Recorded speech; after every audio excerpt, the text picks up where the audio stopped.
To politics now. A former senator in Kano State, northwest Nigeria, Bashir Alado of the People's Democratic Party (PDP), alongside over 5,000 of his supporters, have decamped to the ruling All Progressives Party (APC). At the grand reception to receive him, Governor Abdullahi Ganduje assured party supporters that the APC in Kano has been united and that the party supports President Muhammadu Buhari 100%. With 2019 in view, the air is already heavy, with anticipation concerning the forthcoming local government elections across the 44 local government areas in Kano State. Bashir Lado served at the Red Chamber of the National Assembly after the 2011 general elections, but was eventually defeated in 2015 by the state's former governor, now serving Senator Rabiu Kwankwaso.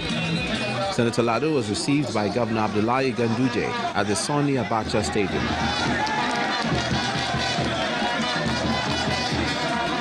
We are happy. We are happy because Senator Bashir Lado and over 5,000 of his supporters decided to join our great party, the APC. I congratulate Lado for his foresight in acknowledging the changes APC brought to this country. The Sani Abacha Stadium was replete with APC supporters drawn from the 44 local government areas of the state, including the senators representing Kano North and South senatorial districts. Meanwhile, the leader of the APC delegation from the national headquarters congratulates Senator Lado for decamping to the APC and promised that the All Progressives Congress is happy to receive him. On behalf of the party, we want to welcome you and welcome all your team supporters. Your Excellency, the Governor of Kano, we're also happy today to identify with you. We can see the mammoth crowd that have come here today. That is a pointer, an indication that we are doing well for the people of Kano. I'm very encouraged to learn that you are bringing thousands of new supporters into the party fold. We are expecting millions to join us in the next few months from all parts of the country. Political indicators in Kano show that Senator Lado may seek re-election, considering the sore relationship between the serving Senator Rabiu Kwankwaso and the Kano State Governor Abdullahi Ganduje. The Senate is set to launch a probe into the arbitrary bank charges and illegal deduction by commercial banks. The upper chamber is also beaming its searchlight on cryptocurrency, which is taking the country by storm. The ads are on every social media platform and even on local television and radio stations. Advertisements promising huge financial windfall for Nigerians who invest in Bitcoin and other forms of cryptocurrency. Cryptocurrency schemes often promise quick returns and in some instances triple the invested sum as profit within days. But the Central Bank of Nigeria had warned in 2017 that anyone trading in Bitcoin is doing so at his or her own risk, as cryptocurrencies are not legal tenders in Nigeria. Orientating Nigerians on the dangers of Bitcoin. However, federal lawmakers are calling for more investigation on cryptocurrencies to protect Nigerians from unverified and risky investments. Bitcoin has no central bank, does not exist in any tangible form, and is also not subject to any international or local monetary regulation or backed by any established government institution for that matter. Meanwhile, a federal lawmaker, Senator Magnus Abbey, is asking the Senate to investigate the arbitrary bank charges and illegal deductions by commercial banks. He also wants the upper chamber to look into what he terms unjust remedies which the CBN offers to victims of excess and illegal deductions by commercial banks. Aware that the Central Bank of Nigeria on the 20th of February reported that it had recovered over 2.6 billion naira from depositors' funds from banks as excess charges imposed on their customers in 2015 alone. Once you enter into a contract with the bank, you sign, you open an account. There are conditions in which these accounts are being operated, but many customers do not even care to look into what terms and conditions of opening bank accounts. So by the time the banks come and are following the terms and conditions of the offer, they say, no, I didn't see this one before, I didn't see this, I didn't see that. There is an obligation on the part of the bank to be honest to the customer who approach it for the purpose of opening an account. And therefore, yes, we agree that you have signed, but the issue is, if after signing, you are going to take a fundamental action that relates to the operation of that account, you ought to have told the customer. The Senate is directing its Committee on Banking to conduct a public hearing to amend the laws, rules and guidelines which do not protect customers and does not provide for a substantial remedy when overcharged by commercial banks. Linda Akibe, Channels Television News. The finance minister is rating the Nigerian stock market high and has that and other stories on Business News.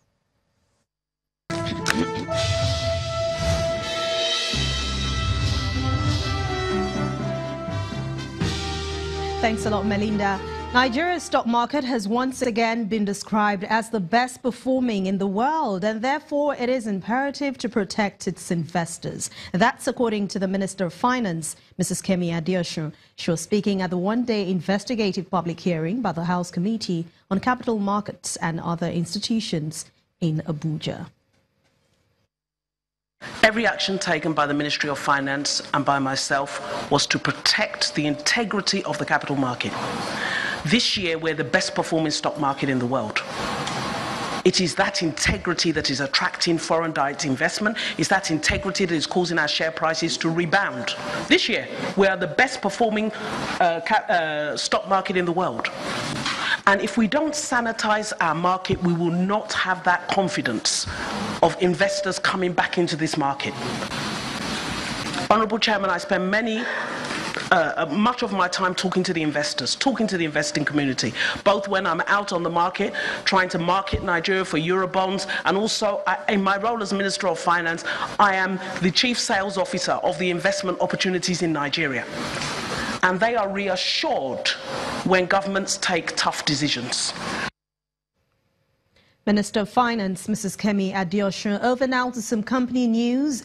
3 listed companies have released positive corporate earnings for the year 2017. And we start with Guinness Nigeria. It posted an increased revenue of 70.56 billion naira from 59.49 billion naira, which was reported in 2016. Its half-year pre-tax profit stands at 3.54 billion naira, as against a loss of 4.66 billion naira, which was recorded in 2016. Honeywell Flour Mills posted 3.48 billion naira in a 9-month profit before tax, up from 1.66 billion naira within the same period under review. Its contemporary in the consumer goods sector, and we're talking about Flour Mills of Nigeria, also posted an impressive 9-month group pre-tax profit of 19.50 billion naira and a group revenue of 427.5 billion naira as at December 2017. Stock market sentiments have ended in the green for the second session this week, following more demand for blue chip stocks by investors. Chimezi Obiwago tells us more.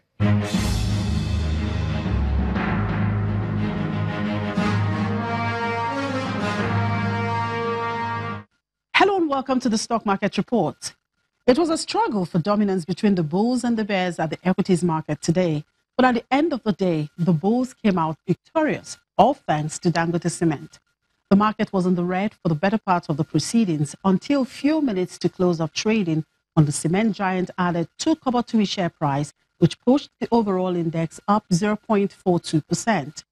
For some traders, the market is preparing the way for the Tier 1 banks, whose share prices are expected to bounce back before the week runs out, especially as earnings season is fast approaching.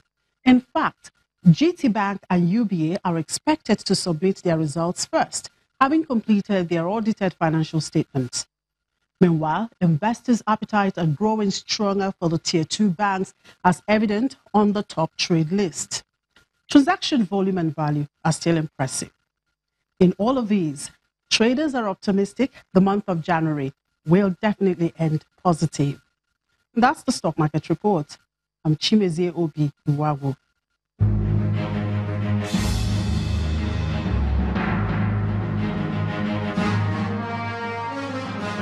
The International Monetary Fund has approved an additional $44.5 million credit for Madagascar to help support the country's economic recovery. The IMF and other international donors initially cut aid payments to the island ocean after a coup back in 2009, but then it resumed them after a peaceful presidential vote in late 2013. In June 2017, the IMF approved an $86 million credit for the country, while the Madagascar Finance Ministry in late November forecast 5.1% economic growth for 2018 from an estimated 4.5%. Madagascar is one of the world's poorest countries despite having reserves of nickel, cobalt, gold, uranium and other minerals.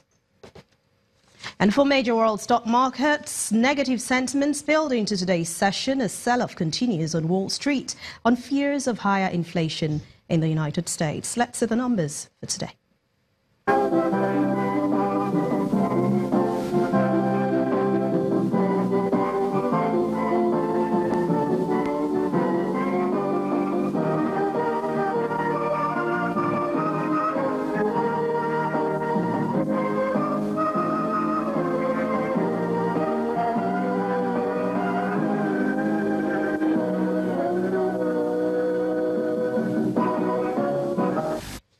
And that's business news for tonight. Thank you so much for watching. I'm Anne Nwawadu. Many thanks, Anne. Ahead of Thursday's commendation ceremony for the former Vice President, Dr. Alex Ekwueme, the Anambra State Governor, Willie Obiano, has embarked on an inspection tour of various venues and road projects to ensure that everything is in good condition to give the elder statesman a befitting burial. Governor Willie Obiano is at Amansia, the border point between Anambra State and Enugu State, where the boundary reception of the body of the late Dr. Alex Ekwueme will be observed, to inspect the ongoing road work. He receives assurances of the contractor handling the project and is assured that the job will be delivered before Thursday. This is the interchange where we will receive the cabs. And you can see this is a federal road and it's being done by Anambra State.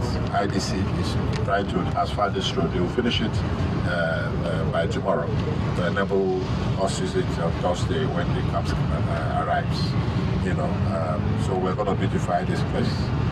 And I'm happy the contractors are on site. It will be finished before the cops arrive. And the project, we're working on the project as a whole. So you're working the whole of this night and the whole of tomorrow night? Yes, we're working tonight and tomorrow as well. From there, the inspection train moves over to Dr. Alex Ekwueme Square in Awka, where preparation is in top gear with various workers putting their best to see that the whole arena is beautified.